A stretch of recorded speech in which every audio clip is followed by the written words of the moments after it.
কালী পুজো।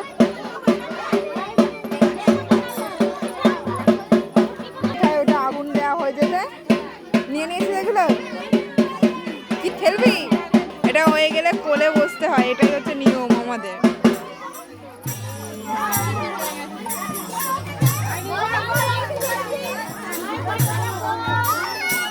নামা বসতে গেছে কোলে, দেখছো সবাই কোলে বসছে। কোলে বসো, কোলে বসো, কোলে বসো। ওরে বাপরে, কোলে বসছে দেখো। কোলে বসে প্রণাম করতে হয় আর কি, এটাই রীতি আমাদের। সোনামা কোলে বসেছ? হ্যাঁ,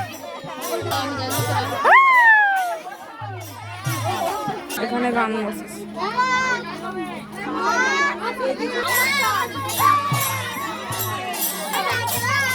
আমি তো বাতাসা পেলামই না।